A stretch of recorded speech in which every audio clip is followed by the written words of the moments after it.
সকলকে জয় যিশু। আমি পাস্টর বিপ্লব সরকার। পাশার বাণী বাইবেল অধ্যয়নে আপনাকে আরেকটি বার স্বাগত জানাই। আজকে আমাদের বাইবেলের যে অংশ রয়েছে সেটা হলো রোমীয় তার 5 অধ্যায় 12 থেকে 21 পদ। এবং আজকের টাইটেলটা খুব সুন্দর। টাইটেলটা হলো যিশু আপনার গল্প নতুন করে লেখেন। বিশেষ করে যখন আমরা 18 পদে দেখি, সেখানে আমরা দেখতে পাই লেখা রয়েছে যে একটি পাপের কারণে সকল মানুষ দ্বন্দ্বপ্রাপ্ত হয়েছিল, কিন্তু খ্রিস্ট যিশুর ধার্মিক কার্য আমাদেরকে জীবন এবং মুক্তি দিয়ে আসে। আমরা যখন একটি গল্প বিশেষ করে পড়ি, টি রাইট এমন একটি ভাস্কর্য বা এমন একটি গল্প, ভাস্কর্যের গল্প বলেন, যেখানে তাকে একটা শহরের বিশাল বড় মূর্তি তৈরি করার দায়িত্ব দেওয়া হয়েছিল।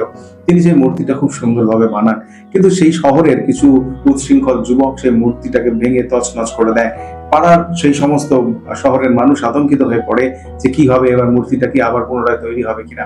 এবং সেই রাইট তিনি আবার পুনরায় সেই মূর্তিটা বানানোর প্রতিজ্ঞা করেন, এবং তিনি এবার চিন্তা করেন যে এইবারের মূর্তিটা শক্তপোক্ত এবং আরো বেশি সৌন্দর্যের মধ্য দিয়ে এই মূর্তিটা তৈরি করা হবে। প্রিয় শ্রোতা, তিনি সেইভাবে বানান এবং মূর্তিটা তৈরি করেন, যেটা মানুষের কাছে অত্যন্ত আকর্ষণীয় হয়। একই রকম ভাবে আমরা যখন বাইবেল পড়ি, সেখানে আমরা দেখি প্রথম আদমের কারণে মানুষের জীবনে পাপ বয়ে নিয়ে আসে, এবং সেই পাপের কারণে, বিশেষ করে মানুষ যখন সেই পাপ এবং পাপের কারণে, সেই আদমের পাপের কারণে তারা দোষী সাব্যস্ত হয় এবং মানুষ ঈশ্বরের থেকে পুনরায় বিচ্ছিন্ন হয়ে যায়। রোমীয় পুস্তকের লেখক আমাদেরকে স্মরণ করিয়ে দেয় যে আমরা দু ধরনের আদমের গল্প দেখতে পাই। এক আদম, যিনি আমাদের জীবনে ঐশ্বরিক সেই ভাস্কর্যকে খণ্ডন হতে শেখায়, যেখানে ঈশ্বরের অবাধ্যতার প্রতি আমরা আমাদের প্রতিনিধিকে দেখতে পাই, এবং আরেকজন যিনি এই অবাধ্যতার মধ্য দিয়ে আমাদেরকে পুনরুদ্ধার করেন, তার নাম প্রভু যীশু খ্রিস্ট। বিশেষ করে আমরা প্রথম আদমের দ্বারা সমগ্র পৃথিবীতে পাপী বলে সাব্যস্ত হই, কিন্তু আরেকজন নিখুঁত এবং পবিত্র ধার্মিক একজন আদম তিনি পৃথিবীতে আসেন, প্রভু যীশু খ্রিস্ট, যার মধ্য দিয়ে আমাদের সমস্ত ভুল ভ্রান্তি এবং অপরাধকে ঈশ্বর ক্ষমা করে দেন। অন্য কথা বলতে গেলে যিশু মানব জাতির ইতিহাসে এক নতুন ইতিহাস লিখে দেন। যেমন আদম আমাদের প্রতিনিধিত্ব করেছিলেন পাপের কারণে, প্রভু যীশু খ্রিস্ট আমাদের ধার্মিকতার কারণে প্রতিনিধিত্ব করেন, এবং তাই প্রভু যীশু খ্রিস্টের সেই প্রতিকৃত, সেই নিখুঁত রূপ আমাদের ক্ষতবিক্ষত আদমের দ্বারা পতিত ক্ষতবিক্ষত জীবনকে পুনরায় লিপিবদ্ধ করেন, নতুন ভাবে লেখেন।